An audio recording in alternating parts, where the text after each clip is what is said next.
ऐसा कौन सा काम करता है, मुझे तो आज तक पता नहीं चला कि शक्ति आखिर काम क्या करता है। इसी से ही पूछना पड़ेगा। नील छवि, तुम भी अपने पसंद की अच्छी सी ड्रेस ले लेना और कॉलेज के लिए जो भी सामान की जरूरत हो वह भी ले लेना। छवि, हाँ ठीक है नंदिनी, आप फिक्र मत कीजिए। अनिल भाई, मेरा रहूंगी ना आपकी छवि के साथ में, आपकी छवि को अच्छे से शॉपिंग करवा दूंगी। नंदिनी की बात सुनकर सभी मुस्कुरा देते हैं। थोड़ी देर में सभी नाश्ता हो जाता है। वीर और नील अपने ऑफिस के लिए निकल जाते हैं।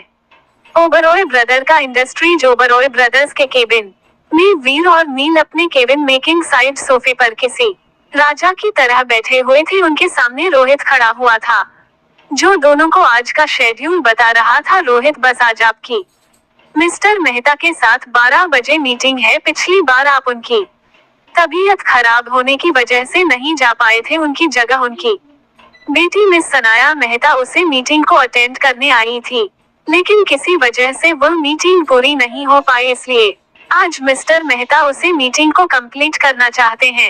लेकिन उनकी तबीयत अभी भी ठीक नहीं है, इसलिए मिस्टर मेहता के साथ उनकी बेटी भी इस मीटिंग को अटेंड करेंगे। वीर, जब मिस्टर मेहता की तबीयत ठीक नहीं है तो इस मीटिंग को करने का क्या फायदा। मैंने पिछली बार मिस मेहता से कह दिया था कि अगर उनके फादर की तबीयत ठीक हो तो ही इस मीटिंग को कंप्लीट किया जाएगा, वरना नहीं। मैं नहीं चाहता कि मिस मेहता इस प्रोजेक्ट में इन्वॉल्व हो। ये बात मैं उन्हें पहले भी बोल चुका हूँ। रोहित, फर्स्ट बस में मिस्टर मेहता से यह सब बातें बोल चुका हूँ। उन्होंने मुझसे कहा है कि ये प्रोजेक्ट उनके लिए बहुत मायने रखता है। उन्होंने रिक्वेस्ट की है कि आप इस मीटिंग के लिए मान जाए, क्योंकि यह मीटिंग ना होने की वजह से उन्हें बहुत ज्यादा लॉस हो रहा है, जिस वजह से उनकी तबीयत ठीक होने की बजाय और ज्यादा बिगड़ती जा रही है। मिस मेहता ने भी रिक्वेस्ट की है कि वह इस बार कोई भी गलती नहीं होने देगी। नीलो के रोहित, मिस्टर मेहता से कहो कि हम उनके साथ मीटिंग करने के लिए एग्री है, लेकिन साथ ही उन्हें वार्न भी कर देना कि वह वक्त पर पहुंच जाए। पिछली बार की तरह लेते ना हो, हमें लेट लतीफ बिल्कुल पसंद नहीं है। Rohit, okay second boss. Veer, इसके अलावा और कोई शेड्यूल।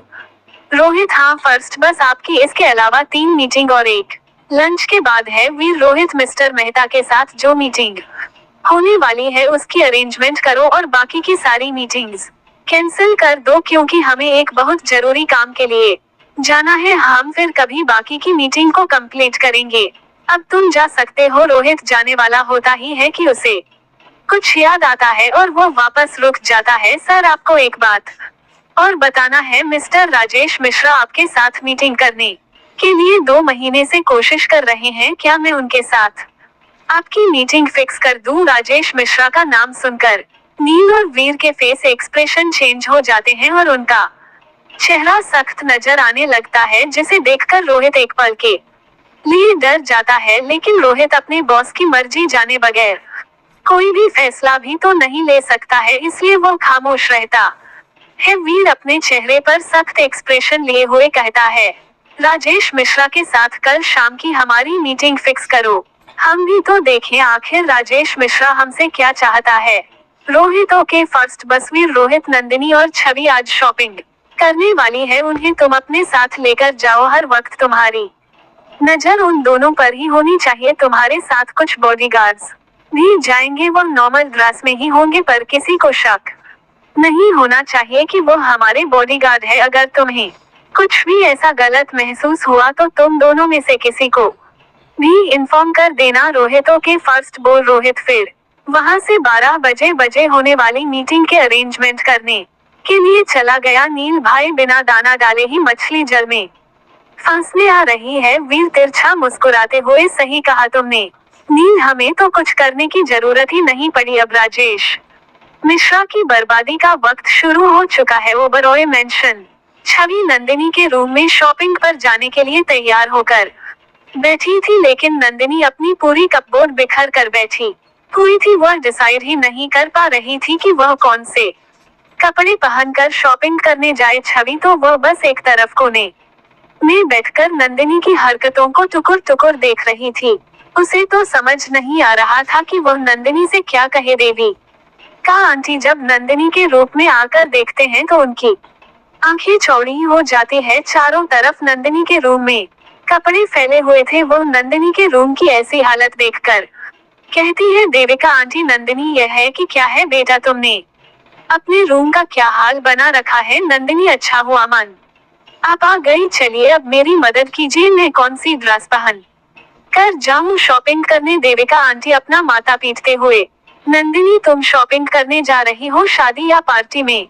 नहीं, जो तुम डिसाइड नहीं कर पा रही हो कि तुम्हें कौन सी ड्रेस पहनना है, कोई भी पहन कर चली जाओ। नंदिनी उदास होते हुए, माँ प्लीज बताइए ना वरना आज का दिन ऐसे ही निकल जाएगा। देविका आंटी अपना नाम है सर हिला देती है, तुम्हारा कुछ नहीं हो सकता नंदिनी। फिर देविका आंटी नंदिनी को उसके कपड़ों में से एक ब्लैक कलर का टॉप और उसे पर ब्लू जीन्स निकाल कर देती है। नंदिनी जब उन कपड़ों को देखते हैं तो वो बहुत खुश हो जाती है और देविका आंटी को गले लगाकर कहती है, वह माँ यू आर द बेस्ट, में छवि से कब से कह रही थी लेकिन वो मेरी मदद ही नहीं कर पा रही थी, आपने तो झट से मेरी मदद कर दी, thank you so much. Devika aunty खुश होते हुए, चल अब जल्दी से तैयार हो जा, देख बच्चे की तेरा कब से इंतजार कर रही है। नंदिनी हाँ माँ, मुझे बस 5 मिनट दो, मैं 1 घंटे में रेडी होकर आता हूँ। नंदिनी की बात सुनकर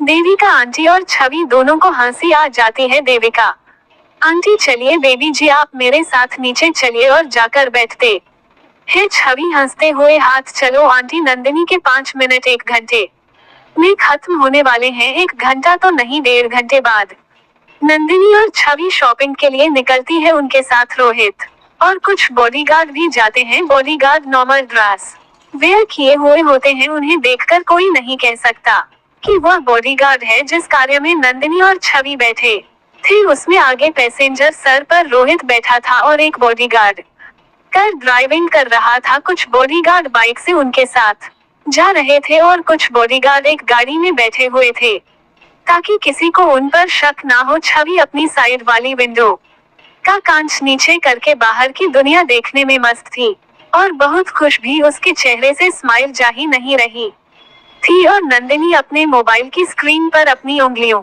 को घूम रही थी, या यूं कहे कि शक्ति को मैसेज कर रही थी, लेकिन शक्ति का कोई रिप्लाई नहीं आ रहा था, जिस वजह से नंदिनी अपना आधा टेढ़ा मुहूर्त बनाकर अपने आप में ही बड़बड़े जा रही थी। उनकी कार ट्रैफिक सिग्नल पर आकर रुकती है। छवि की साइड वाली तरफ एक व्हाइट कलर की गाड़ी और आकर रुकती है। व्हाइट गाड़ी पैसेंजर सीट पर रॉकी बैठा हुआ था। वह अभी अभी अमेरिका से आया था और एयरपोर्ट से अपने घर जा रहा था, लेकिन अचानक उसकी नजर ब्लैक कार में बैठी छवि पर पड़ती है, जो खुशी से बाहर का नजारा देख रही थी। छवि को देखकर रॉकी की आंखें चमक उठती है और वह अपनी लिस्ट भरी नजरों से छवि को देखकर अपने मन में कहता है, आखिर तुम मुझे मिल ही गई। उसे दिन तुमने मुझे बहुत परेशान किया और मुझे चकमा देकर भाग गई, लेकिन आज मैं तुम्हें अपना बनाकर रहूंगा और तुमसे सारे बदले लूंगा। रॉकी जैसे ही गाड़ी का गेट खोलने को होता है कि तभी ट्रैफिक सिग्नल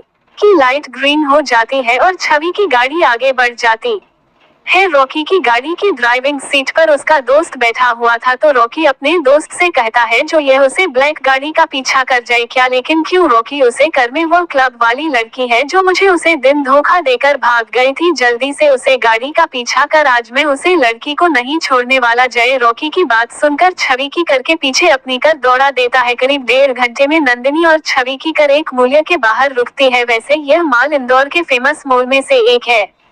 छवि जब गाड़ी से बाहर आती है तो वह अपनी आंखों के सामने इतना बड़ा और खूबसूरत मर्द दिखती है तो देखते ही रह जाती है। नंदिनी की नजर जब छवि पर पड़ती है तो वह छवि से कहती है, यह माल तो कुछ भी नहीं है, इससे भी बड़ा और इससे भी खूबसूरत हमारा माल है और ब्राया माल, तुम अगर उसे देखोगी तो तुम्हारी आंखें और बड़ी हो जाएगी। छवि ओबरॉय मॉल, तो फिर हम वहाँ क्यों नहीं गए शॉपिंग करने के लिए? नंदिनी छवि का हाथ पकड़कर माल के अंदर जाते हुए कहती है, क्योंकि मैं हर बार वहीं से शॉपिंग करती हूँ, इसलिए इस बार यहाँ आई हूँ। यहाँ मैं पहली बार शॉपिंग करूंगी तो थोड़ी ज्यादा एक्साइटेड हूँ। छवि ओ अच्छा। नंदिनी और छवि के माल के अंदर जाते ही रॉकी की गाड़ी आकर रुकती है। रॉकी जल्दी से गाड़ी से बाहर निकालकर मॉल के अंदर चला जाता है और अपनी नजर चारों तरफ दौड़ाकर वो छवि को ढूंढने लगता है। मॉल में इस वक्त काफी ज्यादा लोग थे, इस वजह से रोगी को छवि को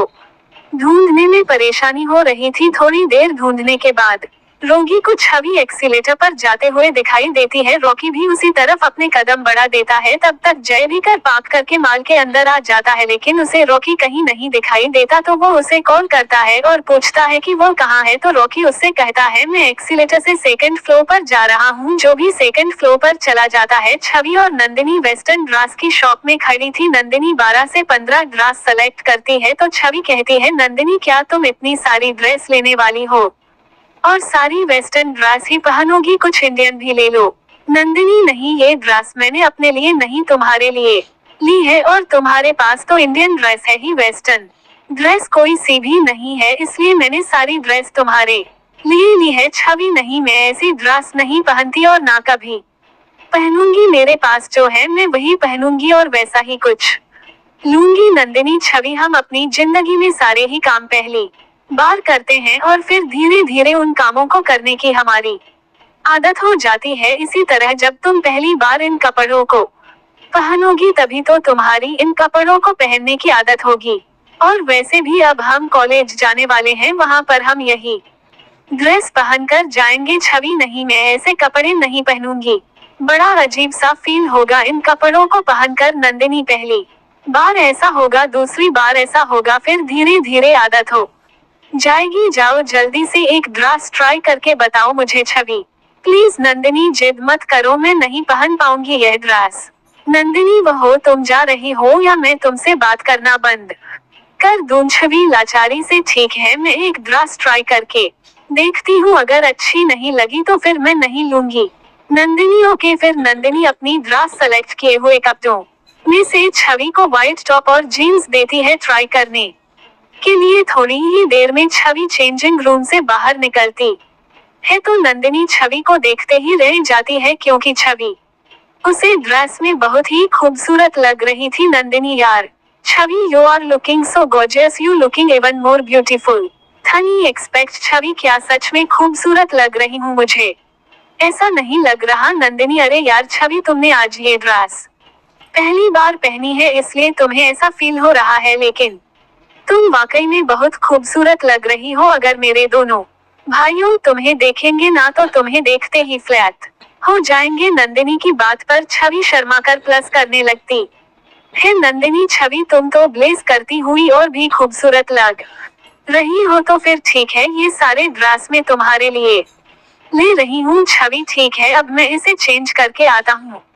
नंदिनी और छवि काफी देर तक मॉल में शॉपिंग करती रहती है। इस बीच रॉकी की नजर छवि पर ही बनी हुई थी। मॉल में ज्यादा भीड़ होने की वजह से वह कुछ नहीं कर पा रहा था, तो मुझे रॉकी से कहता है, यार यहाँ तो इतने लोग हैं, इस लड़की को यहाँ से कैसे लेकर जाएं? रॉकी, मुझे सिर्फ एक मौके की तलाश है, उसके बाद में इस लड़की को नहीं छोड़ने वाला। छवि शॉपिंग करते करते थक जाती है, लेकिन नंदिनी की शॉपिंग खत्म नहीं हो रही थी। रोहित भी अब तक बहुत ज्यादा इरिटेट हो चुका था। वो अपने मन में कहता है, कहाँ फंसा दिया यार फर्स्ट बॉस ने मुझे। नंदिनी मैडम की शॉपिंग ही खत्म नहीं हो रही है, चल चल करके मेरे पैरों में दर्द होने लगा है, पता नहीं कब उनकी शॉपिंग खत्म होगी। छवि को अब अपने पेट में प्रॉब्लम होने लगी थी, तो वह नंदिनी से कहती है, नंदिनी, मुझे अब बिल्कुल नहीं चला जा रहा है, मैं थोड़ी देर बैठकर रेस्ट करना चाहती हूँ। नंदिनी को ख्याल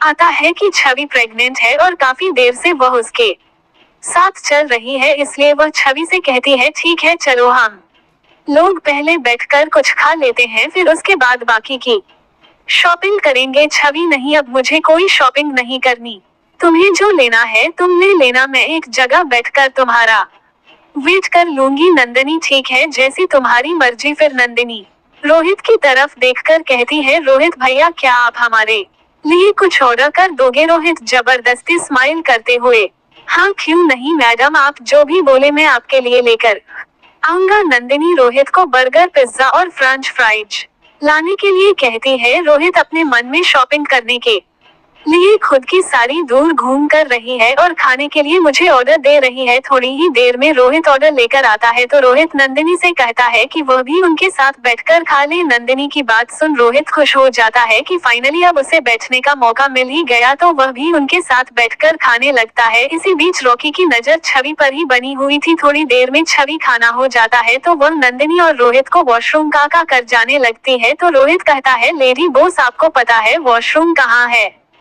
छवि आप फिक्र मत करो रोहित भैया, मैं किसी से पूछ लूंगी, आप आराम से बैठ कर खाई। रोहित ठीक है लेडी बॉस, लेकिन जल्दी ही आना। तभी मुस्कुराकर हाँ ठीक है अच्छा भी किसी से पूछकर वॉशरूम की तरफ चली जाती है और छवि के पीछे हीरो की और जय भी चले जाते हैं। थोड़ी देर में छवि वॉशरूम से फ्रेश होकर बाहर आती है तो रॉकी छवि के सामने ही खड़ा रहता है। छवि रोगी को नहीं पहचान पाती तो वह साइड से निकलने लगती है तो रॉकी अपना हाथ अदाकर छवि का रास्ता रोक लेता है। छवि यह क्या बदतमीजी है, आपने मेरा रास्ता क्यों रोक रखा है? रॉकी तिरछी मुस्कुराते हुए पहचाना नहीं बेबी मुझे छवि नहीं, कौन है आपको कि अपने दिल पर हाथ रखकर दर्द का नाटक करते हुए बड़ी तकलीफ हुई मुझे ये जानकर कि तुम मुझे नहीं जानती, इतनी जल्दी भूल गई मुझे, मैं वही हूँ जो उसे दिन तुम्हें क्लब में मिला था। रॉकी की बात सुनकर छवि को याद आता है कि वह लड़का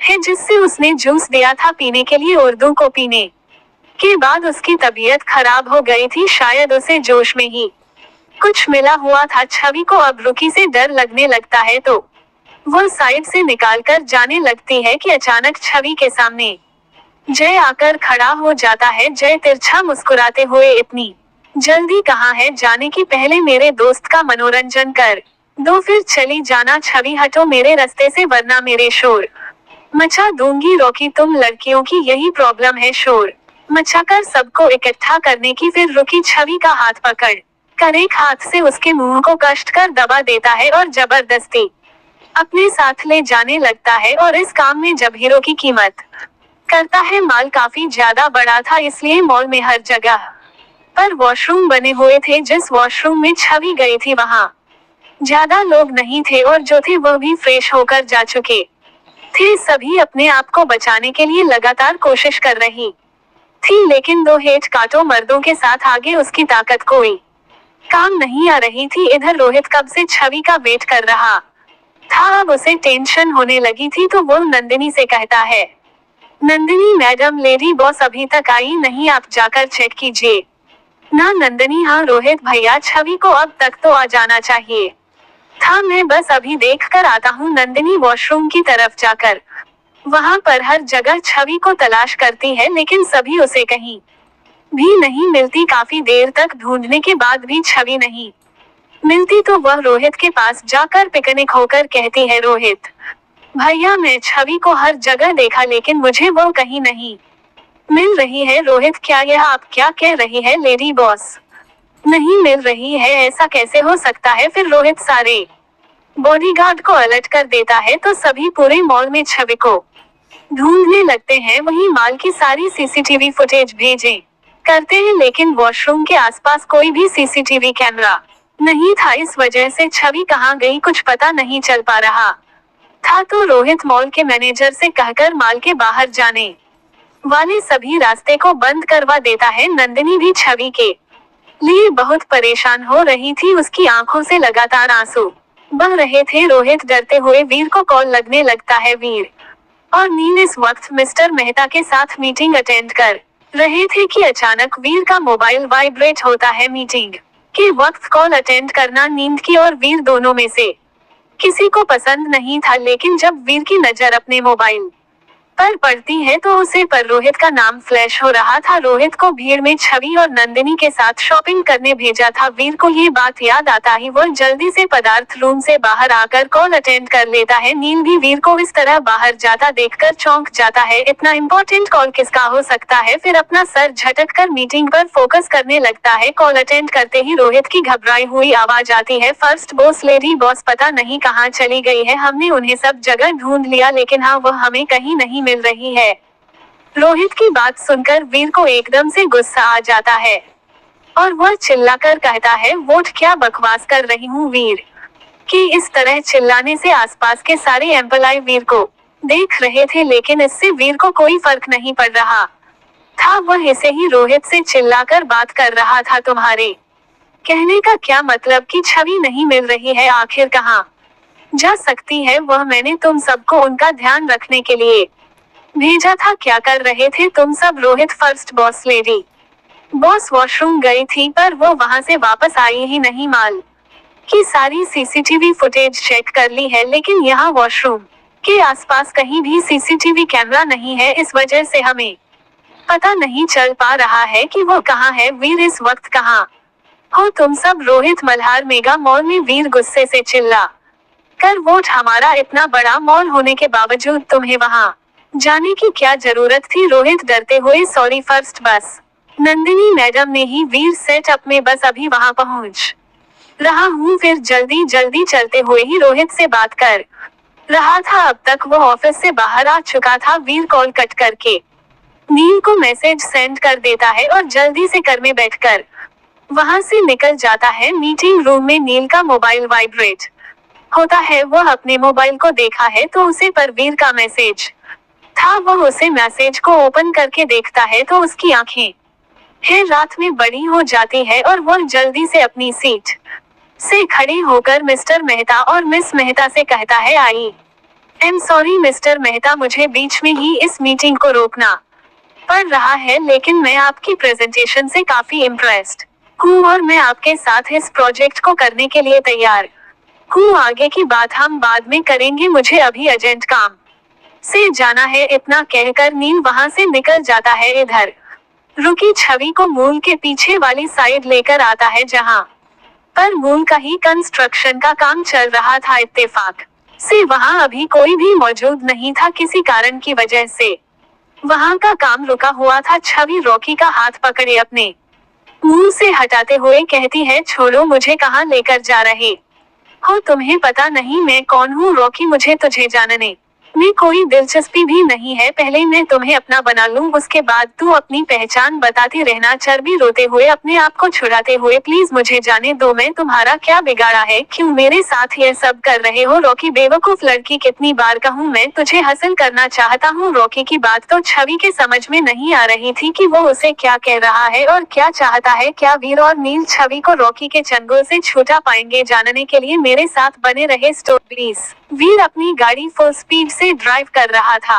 सारे सिग्नल्स तोड़कर उसने आधे घंटे का सफर सिर्फ 10 मिनट में तय कर लिया था। वीर जल्दी से अपने कार्य से बाहर निकालकर मॉल के अंदर चला जाता है। इस वक्त मॉल में काफी ज्यादा लोग थे। कुछ लोग तो शॉपिंग करने में भेजने और कुछ लोगों की शॉपिंग हो चुकी थी, तो वह लोग परेशानी में इधर उधर घूम रहे थे, क्योंकि बाहर जाने वाले सभी रास्ते बंद हो चुके थे। लेकिन उन्हें समझ नहीं आ रहा था कि ऐसा क्यों किया है, क्योंकि छवि के गायब होने की खबर को सीक्रेट ही रखा गया था। पूरे मॉल में बहुत ही टाइट सिक्योरिटी रखी गई थी, इसलिए किसी भी सेक्स में इतनी हिम्मत नहीं थी कि किसी से उनके बाहर न जाने का कारण पूछ सके। वीर कि जैसे ही मॉल में एंट्री होती है, सारे सिक्योरिटी गार्ड वीर को चारों ओर से घेर लेते हैं ताकि कोई भी वीर को ना देख सके और ना ही उसके पास जा सके। वीर जल्दी से चलकर रोहित के पास जाता है और रोहित को अपनी जलती हुई निगाहों से घर कर देता है, लेकिन इस वक्त छवि ज्यादा इम्पोर्टेंट थी, इसलिए वीर खामोश रहता है। रोहित भी वीर के सामने अपना सर झुकाकर खड़ा रहता है। उसमें इतनी हिम्मत नहीं थी कि वह वीर से अपनी नजरें मिल सके। फिर वीर रोहित के साथ सीसीटीवी कंट्रोल रूम में चला जाता है। सीसीटीवी कंट्रोल रूम में पहुंचकर वह सारी सीसीटीवी फुटेज चेक करता है, लेकिन उसे भी छवि का कुछ पता नहीं चलता। वीर गुस्से में साइड में रखी चेयर पर जोर से लात मार देता है, जिस वजह से वह चेयर दूर जाकर एक जोर की आवाज के साथ गिर जाती है। वीर को इतना गुस्से में देख वहां पर मौजूद से भी लोग डरकर कांपने लगते हैं। रोहित की तो हालात ही खराब हो रही थी। वह अपने मन में भगवान से प्रार्थना कर रहा था कि उसकी लेडी बॉस जल्दी से जल्द सही सलामत मिल जाए, वरना उसके दोनों बस पता नहीं उसके साथ क्या करेंगे। थोड़ी ही देर में नील भी वहां पहुंच जाता है और भी से कहता है, भाई कुछ पता चला छवि का कहाँ है? वीर नहीं मिल, अभी तक कुछ पता नहीं चला। मैंने सीसीटीवी फुटेज वीर बोलता ही रहा था कि अचानक नील और वीर दोनों की नजर फुटेज स्क्रीन पर जाती है जहां पर थोड़ी देर पहले की सीसीटीवी फुटेज चल रही थी। वह दोनों ध्यान से उसी फुटेज को देखने लगते हैं जिसमें दिख रहा था छवि जब वॉशरूम की तरफ जा रही थी। उसकी थोड़ी देर बाद ही रॉकी और उसका दोस्त जय भी उसी के पीछे जा रहा था। ये देखकर नील और वीर की मुखिया गुस्से में कस जाती है। फिर नील उसी फुटेज को देखकर कहता है, भाई ये तो वही लड़का है जिसने उसे रात छवि को ड्रग्स दिया था। राकेश राणा उर्फ रॉकी बलदेव राणा का बेटा नील अपनी पॉकेट से मोबाइल निकालकर उसे पर कुछ टाइप करता है तो उसे पर एक लोकेशन आ जाती है। नील उसे लोकेशन को देखकर कहता है, ये लोकेशन तो यही कहीं की है, इसका मतलब छवि यही है। नील के पास ही माल का मैनेजर खड़ा था। मैनेजर जब नील के मोबाइल में लोकेशन देखा है तो वह कहता है, सर ये लोकेशन तो हमारे माल के पीछे के साइड की है जहां पर माल का ही कंस्ट्रक्शन काम चल रहा है, लेकिन किसी वजह से वहां का काम अभी कुछ दिनों के लिए बंद है। वीर तो जल्दी से हमें उसे जगह पर लेकर चलो। मैनेज रहा लिए सर मेरे साथ। नील की नजर वहीं पर साइड में चेयर पर बैठी नंदिनी पर जाती है जो छवि के न मिलने की वजह से सुबह सुबह कर रो रही थी। तो नील रोहित को देखकर कहता है, रोहित तुम नंदिनी को अपने साथ घर लेकर जाओ। रोहित अपना सर झुकाए हुए कहता है, ओके सेकंड बस। इधर छवि रॉकी से लगातार छूटने की कोशिश कर रही थी लेकिन रॉकी की पकड़ बहुत ज्यादा मजबूत थी। इसकी वजह रॉकी से छूट नहीं पा रही थी। रॉकी देखो जबरदस्ती मेहनत करने में कोई फायदा नहीं है, चुपचाप मुझे कोऑपरेट करो। छवि रोते हुए हिम्मत से कहती है, तुम एक बुरे इंसान हो, मैं तुम्हारी बात कभी नहीं मानूंगी। रॉकी छवि के चेहरे को अपने हाथ से कस के पकड़कर अपने दांत पीसते हुए कहता है, मुझे तुम जैसी बदतमीज और जिद्दी लड़कियां बिल्कुल पसंद नहीं है। अगर तुम मेरी बात नहीं मानेगी तो मुझे मजबूर होकर तुम्हारे साथ जबरदस्ती करनी पड़ेगी। इतना कहकर वह छवि के दोनों बाजुओं को कसकर खींचकर फाड़ देता है जिस वजह से छवि की एक जोरदार चीज निकलती है। क्योंकि रॉकी की छवि बाजू को खींचकर पड़ने से उसकी बाजू पर रॉकी के नाखूनों के भी निशान गड़ चुके थे जहां से अब खून भी निकलने लगा था। ये सब देखकर जय बहुत खुश हो जाता है और वह रॉकी से कहता है, तू इसके साथ मजे करने वहां दूर खड़े होकर पहरा देता हूँ। और फिर जय वहां से थोड़ी दूर जाकर खड़ा हो जाता है। रॉकी अब छवि को जबरदस्ती किस करने लगता है। छवि अपने चेहरे को इधर उधर कर रही थी और रोटी को अपने आप से दूर करने की कोशिश कर रही थी। छवि अपनी पूरी ताकत लगाकर रॉकी को एक जोरदार धक्का देती है जिस वजह से रोटी छवि से दूर होकर लड़खड़ा जाता है और गिरते गिरते बचता है। छवि अपने आसपास दिखती है तो वहां पर उसे एक लोहे की रोड दिखाई देती है। छवि जल्दी से झुककर उसे लोहे की रोड को उठा लेती है और रॉकी परिवार करने लगती है, लेकिन उसके पहले ही जय छवि को रोकने के लिए बीच में आ जाता है। लेकिन वह छवि को रोक पाता उससे पहले ही छवि जय के सर पर जोर का वार कर देती है जिस वजह से जय के सर से खून निकलने लगता है और वो वहीं गिरकर बेहोश हो जाता है। छवि यह सब देखकर घबरा जाती है लेकिन फिर भी वो हिम्मत नहीं हारती। छवि में इतनी हिम्मत आना शायद वीर और नील की बातों का ही असर था। उन्होंने कई बार छवि से कहा कि चाहे कितनी ही बड़ी मुसीबत क्यों ना आई, हमेशा उसका डटकर सामना करना चाहिए, ना कि डर कर पीछे हटना चाहिए, चाहे सिचुएशन कैसी भी हो। क्योंकि उन्हें पता था कि कभी ना कभी तो छवि की लाइफ में ऐसा कुछ होगा ही, क्योंकि छवि अब उनसे जुड़ चुकी थी और उनके नए जाने कितने ऐसे दुश्मन होंगे जो छवि को टारगेट करके उनसे बदला लेना चाहते होंगे। इसलिए वह छवि को मुसीबत से सामना करने के बारे में सीख देते रहते थे।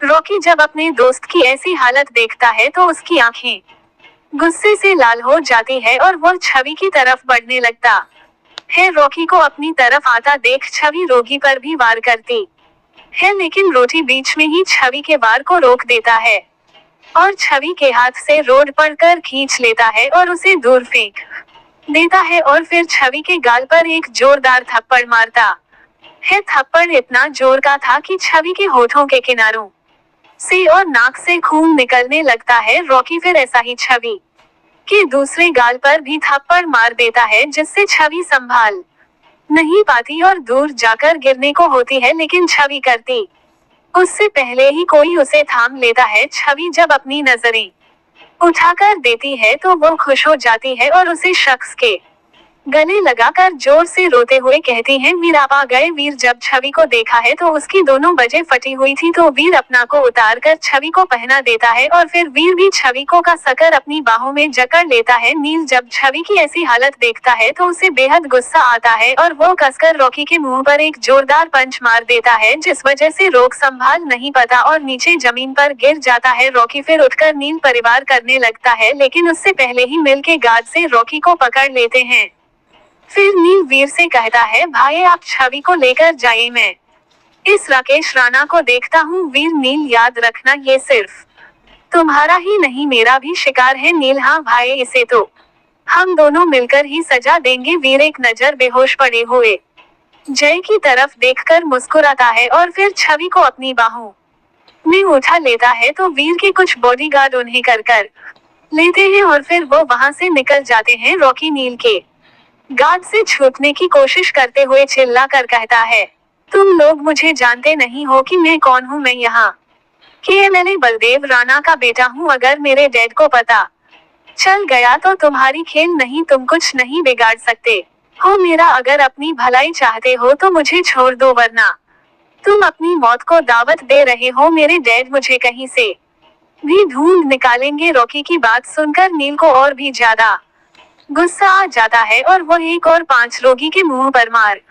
देता है, जिससे रॉकी के मुंह से खून निकलना शुरू हो जाता है, जिस वजह से रॉकी गुस्से में चिल्लाकर कहता है, हिम्मत है तो अकेले अकेले रे, फिर तुझे बताता हूँ कि किस में ज्यादा ताकत है। झुंड में तो गीदड़ भी अपने आप को शेर समझने लगता है। रॉकी की बात सुनकर नील मिस्टीरियस स्माइल करता है और अपने गार्ड को रॉकी को छोड़ने का इशारा करता है। रॉकी नील के गार्ड से छूटते ही नील के मुंह पर पंच मार देता है, जिससे नीलकमल है एक तरफ झुक जाता है, लेकिन वह अपनी जगह से 1 इंच भी नहीं हिलता। ये देखकर रॉकी को और गुस्सा आता है और वह फिर नील को पांच करने लगता है, लेकिन इस बार नील रॉकी का हाथ बीच में ही पकड़ लेता है और उसे पकड़कर कसकर मोड़ देता है, जिससे रॉकी की दर्द भरी चीख वहां गूंज जाती है। फिर नील रॉकी को एक जोरदार लात उसके पेट पर मरता है, जिससे रोगी संभाल नहीं पाता और नीचे गिर जाता है। फिर वह जल्दी से उठकर नील पर फिर से वार करने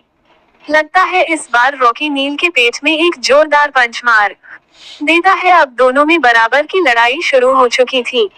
रॉकी छुपाकर नील के पेट को जोर से पकड़ लेता है और पीछे की तरफ धकेलते हुए भागत है, जिससे नील अपने पीछे की दीवार से जोर से टकरा जाता है और फिर रॉकी नील के मुंह पर एक जोरदार पंच मारता है। वह दूसरा पंच मारता उससे पहले ही नील उसका हाथ पकड़ लेता है और रॉकी को मारना शुरू कर देता है। अब नील बहुत गुस्से में हीरो की परिवार कर रहा था। वह रॉकी को मौका ही नहीं दे रहा था वार करने का। इस वजह से अब रॉकी की हालत खराब हो चुकी थी। नील रॉकी के मुंह पर पांच मारता जा रहा था और जोर से चिल्लाते हुए कहता भी जा रहा था, तेरी हिम्मत कैसे हुई मेरी प्रिंसेस पर अपनी गंदी नजर डालने की, उसे हाथ लगाने की, उसे तकलीफ पहुंचाने की। मैं तुम्हें जिंदा नहीं छोड़ूंगा। क्या कहा था तूने मुझे? गीदड़ गीदड़ तो तू है साले, जिसे लड़कियों की इज्जत करना नहीं आता, जो लड़कियों को अपना खिलौना समझता है। बहुत मनमानी कर ली तूने अपनी।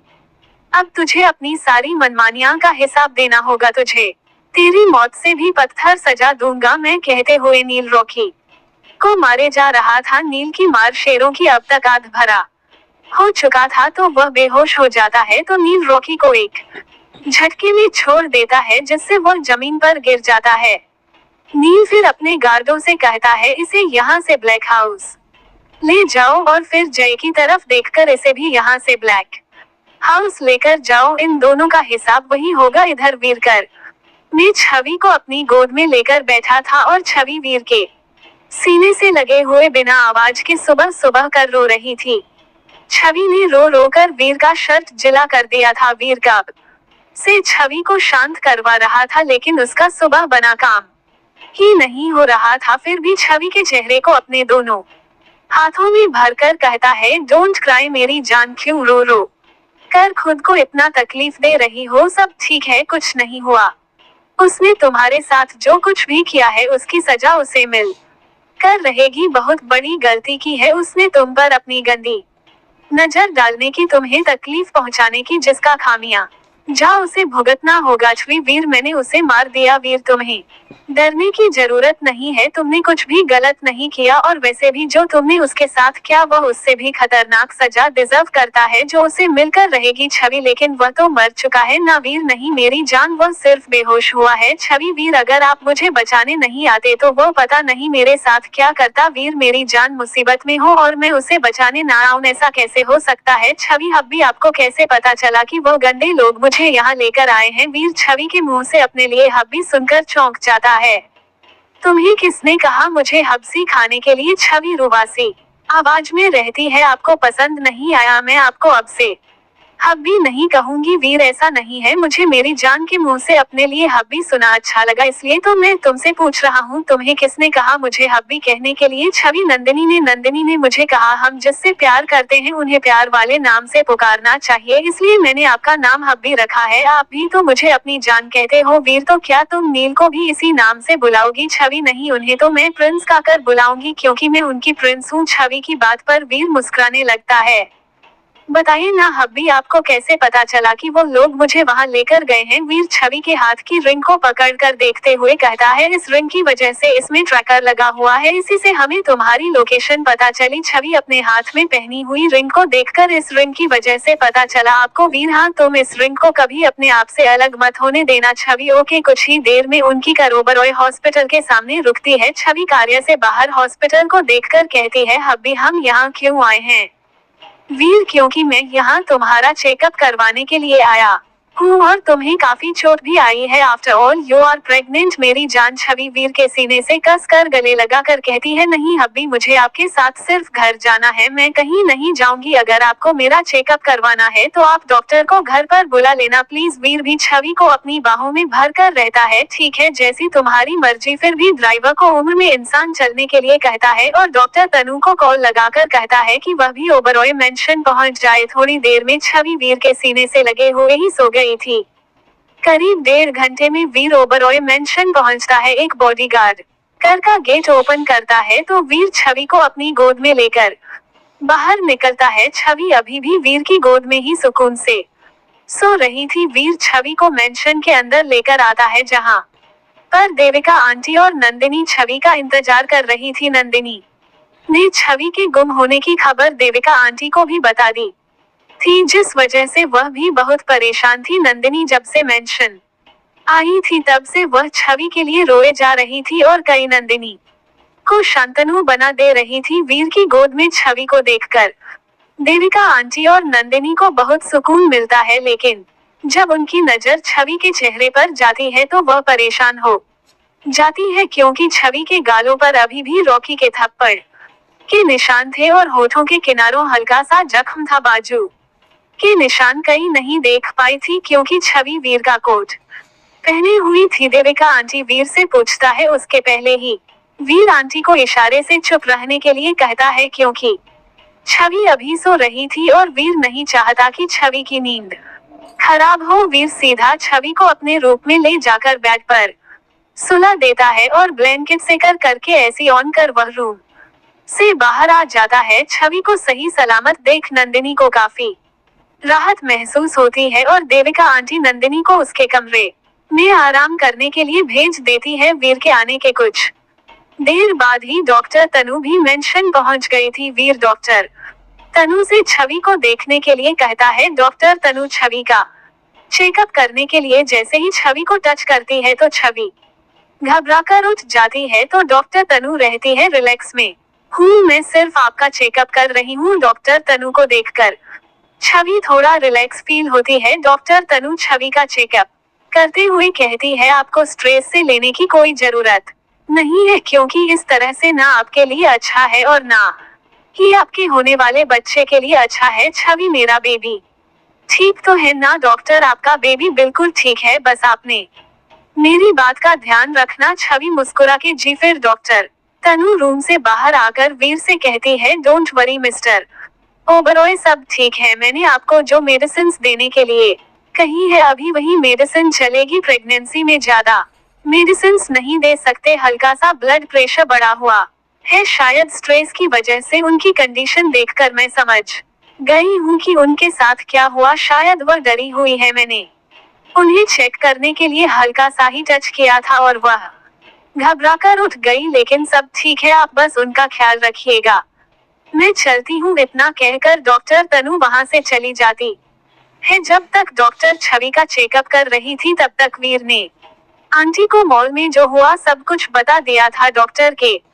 जाने के बाद वीर आंटी से कहता है, आंटी थोड़ी देर में डिनर का वक्त होने वाला है, आप छवि के लिए उसकी पसंद का स्पेशल और हेल्दी डिनर बना दीजिए। और हाँ, आज मुझे और नील को बहुत जरूरी काम से जाना है, तो शायद हमें आने में लेट भी हो जाए, तो आप सभी का ख्याल रखिएगा और टाइम पर उसे डिनर भी करवा देना और मेडिसिन भी दे देना। आंटी ठीक है वीर बाबा, आप मेरी तरफ से बिल्कुल बेफिक्र रहिए, मैं बेबी जी का बहुत अच्छे से ख्याल रखेगी। इतना कहकर आंटी किचन में चली जाती है। अब तक नील भी मेंशन पहुंच चुका था और वो छवि को देखने के लिए उसके रूम में चला जाता है। वीर और नील रूम में आकर छवि के पास बैठ जाते हैं। छवि उन दोनों को देखकर मुस्कुरा देती है। वीर और नील को छवि के चेहरे पर बने उंगलियों के निशाने को देखकर वीर से गुस्सा आने लगता है, लेकिन फिर वो अपने गुस्से को जाहिर नहीं होने देता। फिर नील पास की ड्राइवर से ऑइलमेंट निकलता है और छवि के होठों के किनारों के जख्म पर लगा देता है और छवि की बाजू पर भी लगा देता है। नील कैसी हो प्रिंसेस? छवि मैं ठीक हूँ। छवि को नील के चेहरे पर भी हल्के चोट के निशान दिखाई देते हैं, तो वो परेशान होकर नील से पूछता है, नील आपके चेहरे पर यह निशान कैसे? नील कुछ नहीं हुआ प्रिंस, हल्के चोट के निशान है, ठीक हो जाएंगे, तुम ज्यादा ध्यान मत दो। छवि नील के हाथों में से एलिमेंट लेकर नील के चेहरे पर लगने लगती है और साथ में हल्का गुस्सा करते हुए भी कहती है, इतनी ज्यादा चोट लगी है आपको और कह रहे हो कि हल्की सी चोट है, आप अपना जरा भी ध्यान नहीं रखते। छवि की बात सुनकर वीर और नील दोनों ही मुस्कुरा देते हैं। नील मुस्कुराते हुए कहता है, तुम हो ना मेरा ख्याल रखने के लिए। वीर छवि अब तुम आराम करो, हमें एक बहुत जरूरी काम से जाना है और शायद हमें आने में लेट हो जाएगा, इसलिए तुम डिनर करके मेडिसिन लेना और फिर सो जाना। छवि क्या आप दोनों जाने वाले हो? वीर हाँ, हम दोनों जाने वाले हैं। छवि अपनी राशि आवाज में रहती है, क्या आप दोनों को जाना जरूरी है? मैं आप दोनों के बगैर कैसे रहूंगी, मुझे आप दोनों के बगैर खाना तो क्या पीना भी पसंद नहीं है। नील हमारा जाना जरूरी है प्रिंसेस, और तुम ऐसी बातें क्यों कर रही हो? तुम्हारे साथ देविका आंटी और नंदिनी भी तो है। छवि लेकिन मुझे आप दोनों भी चाहिए। ये कहते वक्त छवि की आंखों से आंसू लुढ़क कर उसके गाल पर आ जाते हैं। वीर छवि के आंसू पहुंचने हुए कोई बहुत बड़ी मुसीबत में है। छवि हमें उनकी मदद करने जाना है, वो हमारा इंतजार कर रहे हैं, क्या तुम अभी हमें जाने से रुकोगी? छवि वीर के हाथ अपने हाथों में लेते हुए, अगर ऐसी बात है वीर तो फिर आपको जाना चाहिए, मैं आपको नहीं रोकूंगी, लेकिन कोशिश कीजिएगा आप जल्दी वापस आ जाए। नीम हाँ प्रिंसेस, हम जल्दी वापस आ जाएंगे और पूरी कोशिश करेंगे जल्दी आने की। अब जल्दी से मुस्कुरा दो ताकि हम भी खुश हो जाएं। नील की बात सुनकर छवि मुस्कुरा देती है। नील और वीर खुश होकर बड़ी बड़ी छवि के फोरहेड पर किस करते हैं और वहाँ से चले जाते हैं। आखिर वीर और नील रॉकी और जे के साथ क्या करेंगे? आखिर वीर और नील कहाँ जाने वाले हैं? जानने के लिए मेरे साथ बने रहिए। Story please like and comment करें। रात का वक्त समुद्र किनारे एक जगह पर जहां पर ज्यादा लोगों का आना जाना नहीं था, या यूं कहे कि कोई भी अच्छे लोग वहां आते ही नहीं है, क्योंकि वहां ज्यादातर लोग क्रिमिनल्स ही होते हैं जो अपने क्रिमिनल काम को अंजाम देते हैं, और वह भी तब जब उनका क्रिमिनल काम ज्यादा बड़ा होता है। वहीं समुद्र के किनारे पर एक सीट खड़ी थी जो ना ज्यादा बड़ी थी ना ज्यादा छोटी थी। वहीं पास में ही एक ट्रक खड़ा था और उसे ट्रक से एक बड़ा सा कंटेनर अटैक था जो पूरा पैक था। उसे कंटेनर के आसपास बहुत सारे आदमी मौजूद थे जिनके हाथों में बड़ी बड़ी बंदूकें और बड़े बड़े हथियार मौजूद थे जो देखने में बहुत ही खतरनाक लग रही थी। एक आदमी उसे कंटेनर का दरवाजा खोलना है तो उसमें कम से कम 15 से 20 लड़कियां मौजूद थी जिनके हाथ पीछे की तरफ बढ़े हुए थे और मुंह पर पट्टी बंधी हुई थी। वह लड़कियां अपने आपको छुड़ाने के लिए ना तो स्ट्रगल कर पा रही थी ना ही चिल्ला सकती थी, बस सिर्फ उनकी आंखों से लगातार आंसू बह रहे थे और वह भगवान से प्रार्थना कर रही थी कि कोई आए और उन्हें बचा ले। आदमी अगर किसी ने भी जरा सी छूचा कि तो यही उसे बंदूक की गोली से भून दूंगा। आदमी की बात सुनकर वह लड़कियां और डर जाती है। उन्हीं में से एक दूसरा आदमी अपने बाकी के आदमियों से कहता है, अरे जल्दी जल्दी निकालो इन लड़कियों को इस कंटेनर में से, हमारे पास वक्त बहुत कम है, हमें जल्द से जल्द इन लड़कियों को यहाँ से इस सीट में भेजना होगा। देवा भाई बड़ी ही बेसब्री से इन लड़कियों का इंतजार कर रहे हैं। दूसरे आदमी की बात सुन पहला आदमी जल्दी जल्दी लड़कियों को उसे कंटेनर में से बाहर निकलने लगा और सिर्फ की तरफ ले जाने लगा कि अचानक वहां पर गोलियों या चलने की आवाज आई। उन लड़कियों के आसपास जो भी आदमी मौजूद थे, एक ही सेकंड में वह आदमी जमीन पर ढेर होकर पड़े थे, क्योंकि उन्हें गोली लग चुकी थी और वही अपनी आखिरी सांस ले चुकी थी। शिव के अंदर भी कहीं सारे लोग मौजूद थे। जब वह शिव के बाहर गोलियों के चलने की आवाज सुनते हैं तो सारे ही लोग सिर्फ से बाहर आ जाते हैं और अपने सामने देखते हैं तो उन्हें अपने सामने कई सारे लोग काले कपड़े पहने दिखाई देते हैं। सभी ने एक जैसे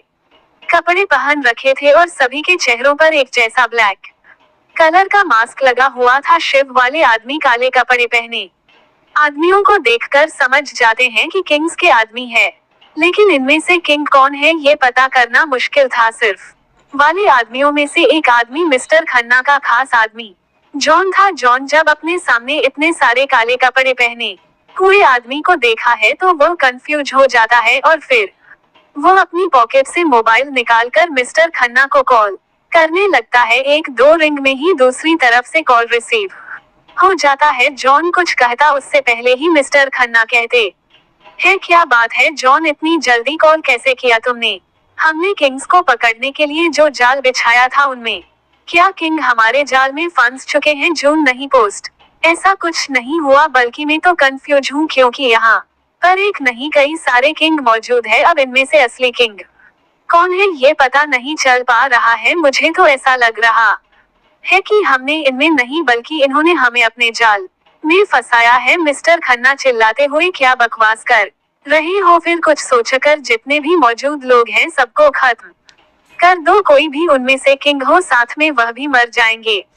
जॉन के बॉस जॉन फोन कट करके अपने मोबाइल अपनी पॉकेट में रखता है और अपने आदमियों को किंग्स के आदमियों पर अटैक करने के लिए कहता है। अब चारों तरफ से गोलियां चलना स्टार्ट हो गई थी। सभी किसी न किसी चीज के पीछे छुप जाते हैं और एक दूसरे पर गोलियां चलाने लगते हैं। जून के ज्यादातर आदमी अब तक मर चुके थे। जॉन अब घबराने लगा था। किंग्स के बॉडीगार्ड्स में से कुछ बॉडीगार्ड आगे बढ़कर उन लड़कियों को अपनी हिफाजत में ले लेते हैं और एक महफूज जगह पर उन्हें ले जाकर उनके हाथ और मुंह से पट्टी हटा देते हैं और उन्हें वहीं रहने के लिए कहते हैं। लड़कियां भी उनकी बात मानकर वहीं दुबक कर बैठ जाती है। फर्स्ट किंग और सेकंड किंग भी अपने दोनों हाथ में गन लेकर जॉन के आदमियों पर गन चला रहे थे। जॉन के आदमियों में से एक आदमी छुपाकर दोनों किंग पर निशाना साधने हुए बैठा था। अब जॉन के आदमियों को पता नहीं था कि असली किंग कौन है, लेकिन उसने बस ऐसे ही उन पर गन पॉइंट कर रखी थी और वह अपने दोनों किंग में से एक किंग पर गोली चल देता है।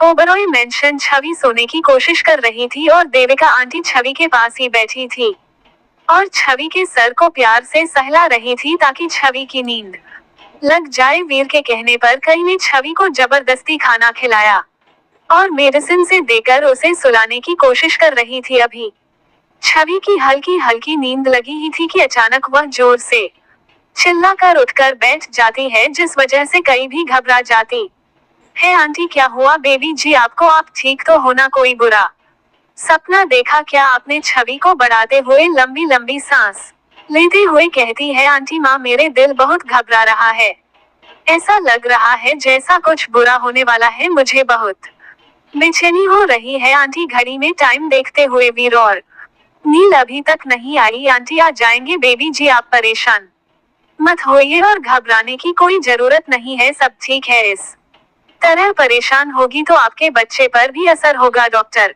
ने आपको समझाया है ना, ज्यादा स्ट्रेस ना लो। छवि मैं क्या करूं आंटी, मैं बहुत कोशिश कर रही हूँ नॉर्मल रहने की, लेकिन मेरी बेचैनी काम ही नहीं हो रही है। मुझे अपने वीर और नील की बहुत याद आ रही है, पता नहीं वह इस वक्त कहाँ होंगे और कैसे होंगे। आंटी बेबी जी आप उनके बारे में ज्यादा मत सोचिए, वह जहाँ भी होंगे अपना काम कर रहे होंगे और अच्छे होंगे। आप अपने दिमाग में सिर्फ अच्छा अच्छा सोचिए, सिर्फ अपने बच्चों के बारे में सोचिए और सोने की कोशिश कीजिए।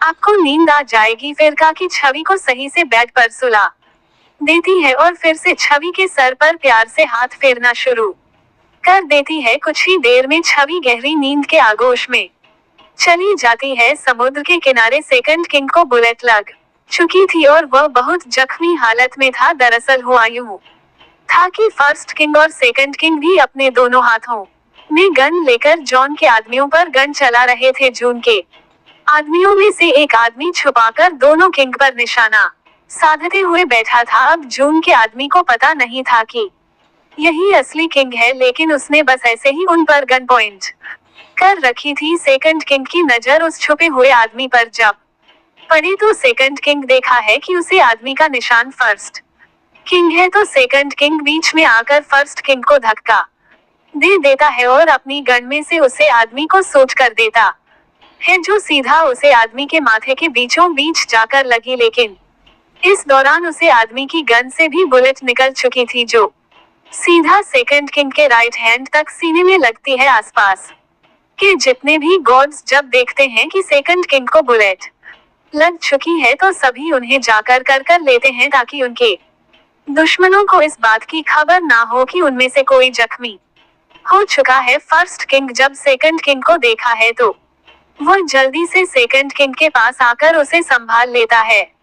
अब फर्स्ट किंग और सेकंड किंग की जगह पर शमशेर और शक्ति, जो कि फर्स्ट किंग की ड्रेस में थे, जॉन के आदमियों को अपनी गांड से शूट कर रहे थे। जॉन के लगभग सभी आदमी मर चुके थे और जो थोड़े बच्चे थे वह अपनी जान बचाकर भाग चुके थे। जॉन भी उनमें से एक था, वह भी अपनी जान बचाकर वहां से चुपके से भाग रहा था। किंग्स के कुछ गार्ड जॉन के पीछे भाग रहे थे जॉन को पकड़ने के लिए, लेकिन फर्स्ट किंग ने अपने गार्डों को रोक दिया और कहा, जाने दो उसे, वह जिंदा रहेगा तभी तो खन्ना और देव को पता चलेगा कि किंग से पंगा लेना शेर के मुंह में हाथ डालने जैसा है। शमशेर की तरफ देखकर, तुम इन लड़कियों को उनके घर हिफाजत से छुड़वा दो और जिन लड़कियों का घर ना हो उन्हें हमारे गोले कर जाओ। फिर शक्ति की तरफ देकर, और तुम इस शिव की अच्छे से तलाशी लो, अगर इसमें कुछ भी इलीगल सामान मिले तो इस पूरी शिव को आग लगा दो। शमशेर और शक्ति दोनों एक साथ होके first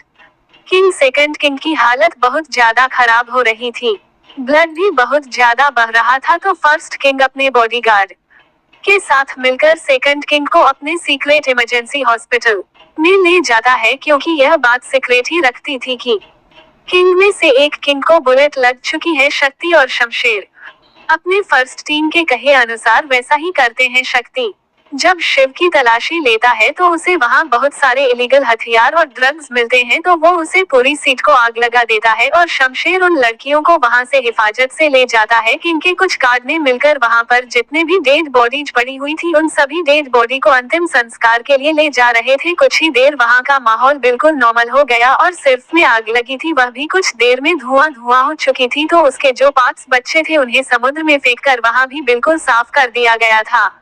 secret emergency hospital. Second king इस वक्त वोटिंग में था, जहां पर उसका ऑपरेशन चल रहा था। उसकी हालत बहुत ज्यादा गंभीर थी। करीब आधा घंटा हो चुका था डॉक्टर को सेकंड किंग का ऑपरेशन करते हुए। कुछ देर बाद रोटी का गेट खुलता है और एक डॉक्टर बाहर आकर, फर्स्ट किंग बुलेट तो हमने निकाल दी है, लेकिन सेकंड किंग की कंडीशन अभी भी बहुत क्रिटिकल है। सेकंड किंग का ब्लड बहुत ज्यादा लॉस हो चुका है, हमें ब्लू की जरूरत है। सेकंड किंग का ब्लड ग्रुप भी नेगेटिव है और इस वक्त यहाँ अस्पताल में ब्लड ग्रुप अवेलेबल नहीं है, क्योंकि यह ब्लड ग्रुप बहुत कम लोगों में पाया जाता है और हमारे पास अभी इतना वक्त नहीं है कि हम दूसरी जगह से ब्लड अरेंज करवा सके। फर्स्ट किंग, दूसरी जगह से ब्लड अरेंज करवाने की कोई जरूरत भी नहीं है। मेरा और मेरे भाई का ब्लड ग्रुप से है, आपको जितना ब्लू चाहिए मैं देने के लिए तैयार हूँ। डॉक्टर, ये तो बहुत अच्छी बात है, जल्दी से लिए मेरे साथ। फिर डॉक्टर बिना कोई देरी किए फर्स्ट किंग को अपने साथ ले जाता है दूसरी तरफ मेंशन में आंटी ने छवि को सुला दिया था। आंटी देती है कि छवि गहरी नींद में सो रही है तो वो उठकर अपने रूम में आ जाती है आराम करने के लिए। कुछ देर ही की गहरी नींद लेने के बाद छवि अचानक से फिर उठ जाती है। उसकी बेचैनी काम नहीं हो रही थी, उसका दिल बहुत घबरा रहा था। वह बेड से उठकर बालकनी में आकर खड़ी हो जाती है। आसमान से चांद जमीन पर अपनी रोशनी बखेर रहा था, ठंडी हवाएं चल रही थी जिसे छवि को भी काफी हद तक सुकून मिल रहा था। थोड़ी देर खड़े रहने के बाद छवि वही बालकनी में काउच पर बैठ जाती है और आसमान में चांद को निहारने लगती है और अपने आप से कहती है, पता नहीं इस वक्त आप दोनों कहाँ हैं, ये दिल आप दोनों को देखने के लिए बेकरार हो रहा है। कब आओगे आप दोनों, कितना वक्त हो चुका है आपको गए हुए, अब और मत तड़पाओ प्लीज, जल्दी आ जाओ। छवि को ऐसे ही बैठे बैठे करीब 1 घंटा हो चुका था, उसकी आंखों में नींद का नमन निशान भी नहीं था। छवि अब रूम में आकर टाइम देती है तो इस वक्त घड़ी में रात के 3 बजे रहे थे। छवि निराश होकर फिर से बालकनी में आकर कोच पर बैठ जाती है। वहीं दूसरी तरफ हॉस्पिटल में ब्लड देने के बाद फर्स्ट किंग हॉस्पिटल की कॉरिडोर में इधर से उधर चक्कर लगा रहा था। फर्स्ट किंग के साथ ही शक्ति और शमशेर भी मौजूद थे और उनके साथ कई सारे बॉडीगार्ड भी वहां मौजूद थे। वह भी अपने सेकंड किंग की कंडीशन जानने के लिए बेताब थे और भगवान से प्रार्थना कर रहे थे कि उनके सेकंड किंग को कुछ ना हो, वह जल्द ही जल्द ठीक हो जाए। कुछ देर बाद औरती रूम का गेट खुलता है और डॉक्टर बाहर आकर कहता है, सेकंड किंग अब खतरे से बाहर है लेकिन जख्म अभी बहुत गहरा है, उन्हें सांस लेने में दिक्कत हो रही है। हम अभी कोई रिस्क नहीं ले सकते, इसलिए हम सेकंड किंग को आईसीयू में शिफ्ट कर रहे हैं। 1-2 दिन तक हम उन्हें आईसीयू में ही रखेंगे। फिलहाल अभी वह बेहोश है, सुबह तक उन्हें होश आ जाएगा। फर्स्ट किंग आपके जैसा ठीक लगे डॉक्टर, आप वैसा कीजिए, मैं बस अपने भाई को सही सलामत देखना चाहता हूँ। सेकंड किंग की कंडीशन के बारे में जानकर सभी को काफी राहत महसूस होती है। कुछ ही देर में सेकंड किंग को ओट से आईसीयू में शिफ्ट कर दिया गया था। इस वक्त फर्स्ट किंग, शक्ति और शमशेर आईसीयू रूम के बाहर मौजूद थे। वहां ज्यादा लोग आने की परमिशन नहीं थी। वो दोनों आईसीयू रूम के गेट में लगे कांच से अपने सेकंड किंग को देख रहे थे। सेकंड किंग की बॉडी मशीनों से गिरी हुई थी। सेकंड किंग की अप्पर बॉडी पर एक भी कपड़ा नहीं था, सीने पर बड़ी सी पट्टी बंधी हुई थी और मुंह पर ऑक्सीजन मास्क लगा हुआ था। अपने भाई को इस हालत में देखकर वीर की आंखें नम हो चुकी थी, लेकिन वो अपनी आंखों से आंसू बाहर नहीं आने देता। शमशेर और शक्ति भी अपने फर्स्ट किंग की हालत को देख रहे थे, उनसे भी ना तो अपने फर्स्ट किंग की हालत देखी जा रही थी और ना ही अपने सेकंड किंग की हालत देखी जा रही थी। तो शक्ति अपने फर्स्ट किंग से कहता है, फर्स्ट किंग अभी अभी आपने अपना ब्लड सेकंड किंग को दिया है, इस वक्त आपको भी आराम की जरूरत है, आप मेंशन जाकर आराम कीजिए। फर्स्ट किंग नहीं सकती, मैं अपने भाई को इस हाल में छोड़कर कहीं नहीं जा सकता, कहते हुए फर्स्ट किंग एक चेयर पर जाकर बैठ जाता है। शमशेर, फर्स्ट किंग आप यहाँ रुककर करेंगे भी क्या? डॉक्टर ने कहा है ना सेकंड किंग अब ठीक है, सुबह तक उन्हें होश आ जाएगा, आप सेकंड किंग की फिक्र मत कीजिए, मैं और शक्ति यहाँ पर है उनका ख्याल रखने के लिए। जब उन्हें होश आ जाएगा हम आपको इन्फॉर्म कर देंगे, तब तक आप वापस आ जाना। यहाँ आप अभी जाकर आराम कीजिए। शक्ति, सुना है हमारी क्वीन की तबीयत भी अभी ठीक नहीं है, आप उन्हें भी आपको अपना वक्त देना चाहिए। शक्ति की बात सुनकर वीर को छवि का ख्याल आता है और वह चेयर से उठकर खड़ा हो जाता है और पैनिक होकर शक्ति की तरफ देखकर कहता है, तुम ठीक कह रही हो शक्ति, मैं छवि के बारे में कैसे भूल सकता हूँ, मुझे उसका भी ख्याल रखना है। पता नहीं वह इस वक्त क्या कर रही होगी, हमारे बगैर उसे नींद आ रही होगी भी या नहीं। तुम दोनों यहाँ रुककर नील का ख्याल रखो, जब उसे होश आ जाए मुझे फौरन इन्फॉर्म कर देना। शक्ति और शाम से एक साथ होके फर्स्ट किंग फिर भी अस्पताल के ही एक प्राइवेट रूम में फ्रेश होकर अपने कपड़े चेंज कर लेता है और फिर ओबरॉय मेंशन के लिए निकल जाता है। वहीं दूसरी तरफ मेंशन में छवि अभी भी बालकनी में ही बैठी हुई थी और अपने वीर और नील के साथ बिताए हुए खूबसूरत पलों को याद करके मुस्कुरा रही थी। थोड़ी देर बाद छवि को अपने कानों में गाड़ी के हॉर्न की आवाज आती है। आवाज सुनकर छवि की आंखों में चमक आ जाती है और वो खुशी से कहती है, लगता है आप दोनों आ गए हैं।